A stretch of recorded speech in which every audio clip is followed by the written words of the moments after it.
I had such tremendous anxiety about my father's health for the last, call it maybe 10 years of his life. I knew as a teenager and a young man, I knew that he was sick and I knew that he was going to die young, whatever that meant. I kind of knew that and never really had an outlet to talk about it. But so actually, and I had a lot of guilt for this for a while, there was a sense of relief when my father said that he had passed. Excuse me, my mother said that my father had passed. Um, and plenty of therapy and talking about it and processing that, and that's obviously very normal. But yeah, it affected me in a slightly different way. I was very hard for me to understand why everyone seemed so surprised and so struck. Obviously, it's sad, and I miss him every day, but it was almost like everyone else was completely shocked, and I was like, well, this was an eventuality for years. And the relief, obviously, well, maybe it's not obvious, is that I never worried about my father dying again after that day. And that's a strange way to think about it, but in I've come to terms with that, and I think there's something healthy about that in some ways, but it's confusing, and I think I was ashamed of it for a little while.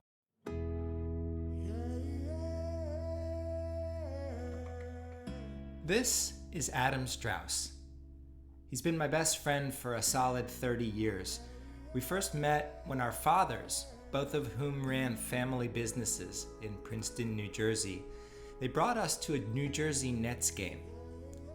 Adam and I met at that game, but our relationship has really blossomed as we've gotten older. We've traveled the world together. We've grown in our respective industries, our respective businesses in parallel.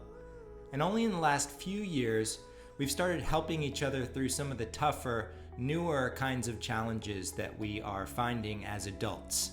Challenges like love and loss and purpose, and what it means these days to evolve and to grow. This episode is brought to you by Breezeway, a property care and operations platform, and B&B Finder, the property listing marketplace built for professional property managers. B&B without the fees. Yeah, well, no, I think what I was trying to say was, for a little while I felt ashamed that my honest reaction was relief. That could imply, you if you thought about it, that could imply that I wanted him to pass or something like that. That's couldn't be farther from the truth. But what I wanted was relief from the anxiety of the anticipation of him passing. And I didn't, you know, done a lot of work around that, a lot of thinking and talking and learning about what that was like as a teenager. Um, and it was very impactful. It was very difficult. And I think in retrospect, I would have benefited from, probably some more professional guidance at the time, but that wasn't, you know, it was a different time, as you know. Therapy wasn't something that, um, you know, seemingly macho 17-year-old lacrosse team captains did, right? I mentioned Adam and I enjoyed traveling. And when you find someone you enjoy traveling with, it's cool how even the simple moments, like a walk or a meal or even just a car ride to get somewhere, can be both perfectly silent for really long periods of time without feeling totally awkward, but also that silence often sparks a really meaningful conversation. Specifically car rides, I think, when you're seated next to each other, but you're not facing each other. So there's no pressure, but you feel compelled to contribute something. And sometimes that subconscious comes to the surface. 4 years ago, I came to visit you when you were living in New Orleans. We went on a little pilgrimage to find the best crawfish in the world. And it was a great, like, all-time great trips, I think, and you would agree. And recently, when we were in Israel and Turkey together, you brought this up to me, and I had said to you, we're driving in the car and just sort of enjoying each other's company in a very casual way, and I said something like, "What do you think the meaning of life is? What's your meaning of life? What's your purpose?" And you just sort of said, "I don't really think about stuff like that." And at the I think we now know I've been going through that thought process for years, and to your point that you just made, I think you're in that thought process a lot more lately. You've always been very thoughtful. You're clearly intellectual, right? But there were always implicit sort of boundaries, right? And I think I'd like to think I never pushed any of those too hard, because you would kind of let me know, you know, you would, as friends do, as people who are close to each other do, we pick up on the cues, right? I might ask you about a breakup, and you might just sort of give me a very short answer, and I say, okay, he doesn't want to talk about it, right? So, um, but I think what I like about the quality of our conversations more recently is that you think about what I asked and why I asked it, and you say, yeah, that's interesting. Let's dig into that a little bit, right? Yeah, certainly. A lot of the world that I've noticed I was obscuring or drawing boundaries around is definitely the world of inner emotions and Hmm. feelings. And I kind of uncovered this in just storytelling work lately and Mm, creative work. And like, if you really want to create in new ways, you have to know yourself more deeply. You have to know yeah. yourself in new ways. And I want to get to our trip, our most transformative trip, at least for me, to Israel in a second. But I'm also curious, how do you think becoming deeper, having these kinds of thoughts with yourself, has made you better with your relationships? Well, I don't think it's a coincidence that we're sitting here now talking about this, and you're doing some really great work with yourself. uh, I don't think it's a coincidence that I maybe started down a similar path a few years ago. I think that it has, in other ways, with other relationships, made them deeper and created a better space for vulnerability and self-exploration of my friends and family. So not just you, but, well, for example, my younger brother Neil, who I think I mentioned, yeah, he and I's relationship hasn't ever been better, right? I mean, basically 5 or 6 years ago, I was like, I have this wonderful opportunity to have a truly unique and really deep relationship with this wonderful young man who I grew up with, who knows me, right? And there was always love. There always is love between siblings, I think, in some regards, but there wasn't a deep friendship. And I basically decided to change that. And it wasn't easy. And he's, he had, both of us probably had to navigate what the existing boundaries had been. But that's an example of one where the richness of the relationship, and then the depth of the love and connection has changed. I could go on and on. My mother's the same way. I think that's a really interesting point from me with my brother. I actually kind of feel like I'm missing out on that side with my Yeah. brother too, considering I'm maybe just behind you a couple of years here. You can give me heads ups. But what were some of those gestures you made or leadership moves to deepen that relationship? It sounds so simple what I'm going to say, and I think everyone who hears this will nod their head, but you have to give in order to receive. And that's true for pretty much everything I've ever learned in life. And so I just spent a lot of time, instead of, hey, how's it going, Neil? Hey, Adam, how are you doing? Instead of, I'm doing okay, things are good, I'm like, well, I just broke up with this girl and I'm really upset about it, and I didn't win this piece of business at work, and I'm really sad, and I'm a little afraid, and and my financial life isn't where I want it to be, and I'm worried about, being honest and being open and being, which is I think a lot of people call vulnerable, right? It's being true. If you want to know somebody better, they have to share themselves with you. And I think the only way to get somebody to start doing that is to share yourself with them, Hmm. honestly, right? Right. And regularly too.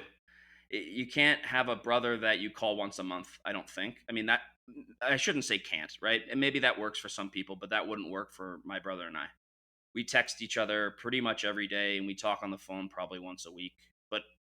But also, even more importantly, whenever we feel like we need to talk to somebody, we're right on the top, one, two, three of people to talk to.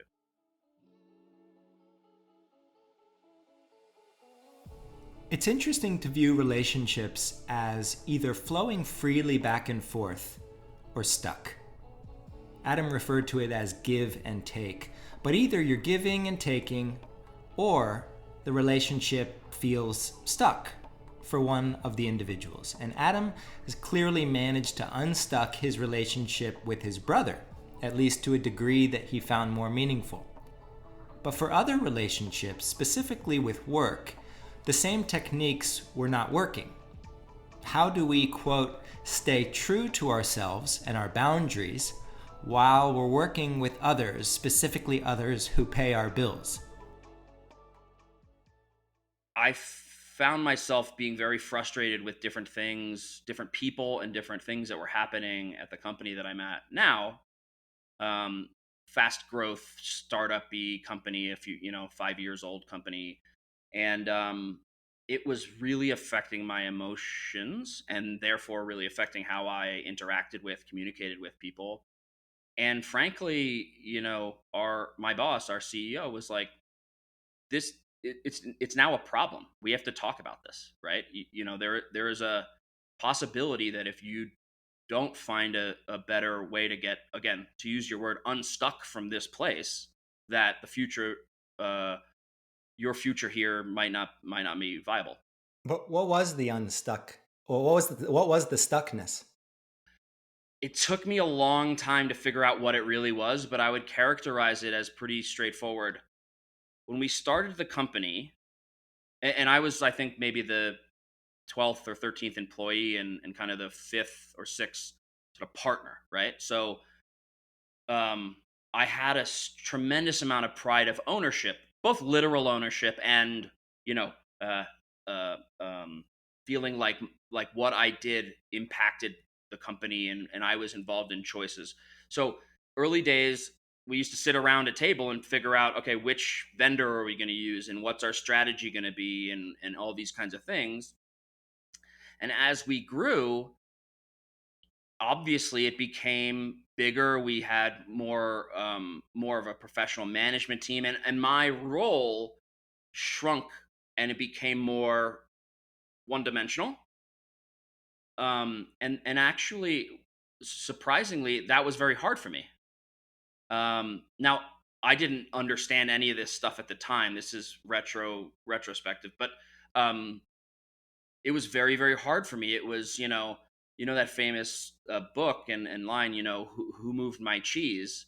Someone moved my cheese. My cheese was moving, and I was getting really, really anxious about it and frustrated. And then when something wasn't happening the way that I thought it should, I would voice it in a really, really direct and probably too aggressive kind of a way, right? So I was stuck, and I was kind of in this place of like, I'm unhappy. I don't even really know why. I don't know why I'm kind of lashing out, so to speak, at people sometimes, and I don't know why, you know. And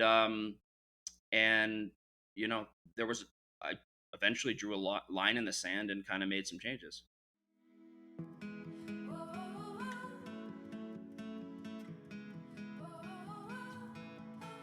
This episode is brought to you by Breezeway, a property care and operations platform.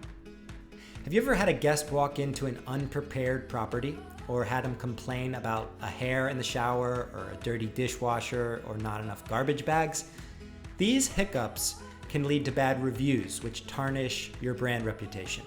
Without the right processes in place to manage your work at your properties, Running your rental business can feel incredibly overwhelming. And if you ever feel stuck with too much manual work, Breezeway can help get you unstuck. Yes, Breezeway's property care and operations platform helps coordinate, communicate, and verify the detailed work and deliver it to your guests. You can work with your cleaning team, your maintenance team, your inspections teams, all in one dashboard. They even have a mobile app where your team can complete customized checklists and upload photos to make sure the work aligns with your standards. With Breezeway, you set your business up for success by implementing processes that help you maintain consistency and quality so you can generate more 5-star reviews and never feel stuck again. Breezeway clients have said that Breezeway helped save their marriage, which is a pretty great guarantee. With the amount of time saved and peace of mind that nothing falls through the cracks, you should not wait any longer. Go to breezeway.io/VRMB and sign up for a Breezeway demo today. You can also stop by to visit Breezeway at any of their booths at conferences this season. Mention that you heard them on this podcast, The Unlocked Intermission, and have your implementation fee, estimated at $1,000, waived if you ultimately decide to join. That's breezeway.io/VRMB. And B&B Finder, which is the property listing marketplace built for professional property managers. B&B Finder is free for professional property managers to list on. You can then upgrade your listing to improve visibility.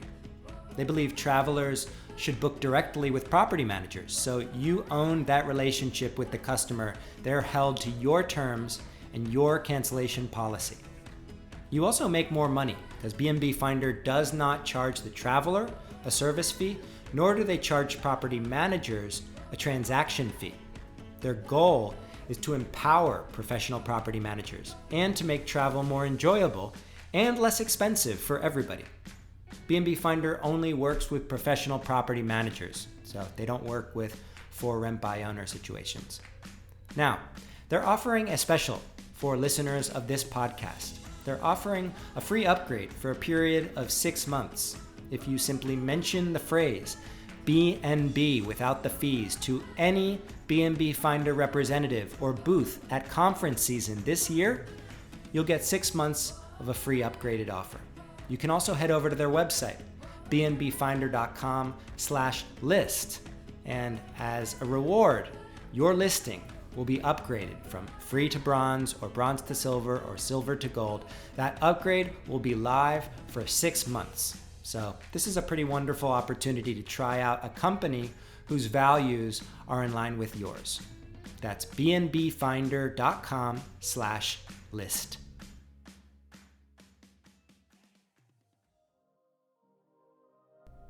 Adam came with me to Israel.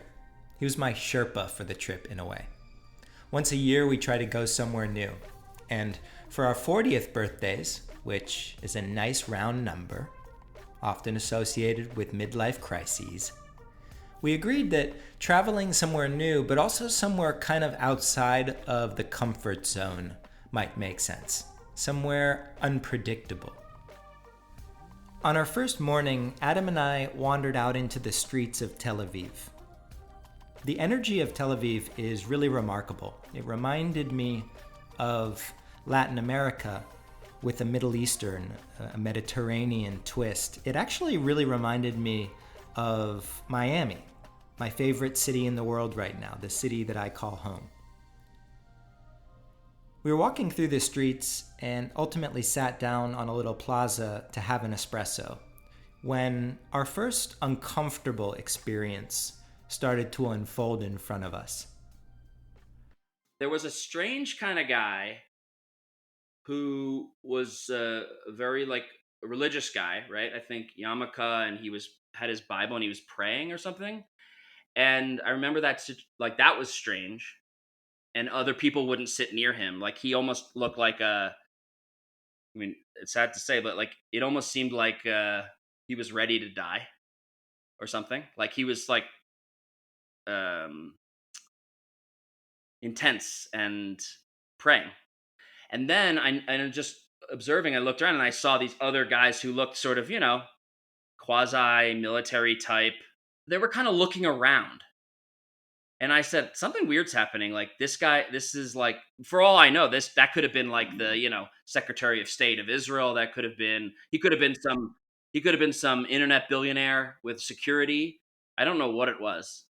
He was the centerpiece of the scene, and he was sitting like 5 feet away from us, and it was actually really scary for me because I have been watching these shows on TV, and I do know how these things go down. Like this is the beginning of the shootout scene, or that was like really unsettling for me for our first morning in Israel. We were both ready to like bolt, I think. Our antenna were up. Yeah, Yeah. and of course the guy finished his praying, and then he walked on his way, and the spy guys walked on their way too. There was nothing happened. Yeah. Yeah, so that was my first sort of experience in the first morning in Israel. And for me, Israel, I mean, you had been there before, you did your birthright trip. You went 1 or 2 times, Once before. and I had never been. So this for me was still very new. And frankly, it was an intimidating kind of place for me because of the media and because of all the inputs that are coming in. You hear of negative things happening. And here we are on our first morning in the Holy Land, our pilgrimage, and I'm thinking, we're about to die. Yeah. I like that you said intimidating. I think that's the exact right word to describe the places that we have gone. I mean, you don't. You have a different perspective because you lived in Latin America, Central America for so long.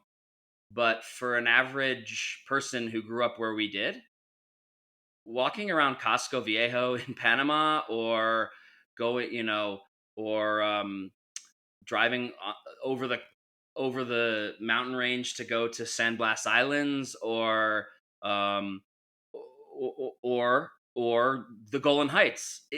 They're intimidating places when you're not used to them.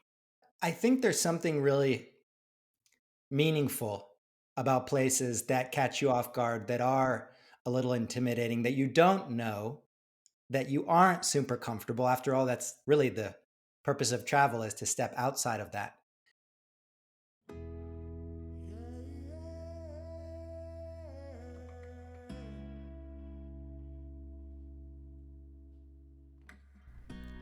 Going back to our fathers, that's the thing about lifelong friendships, is that you get that bigger context, the bigger picture about a person and their time on this earth.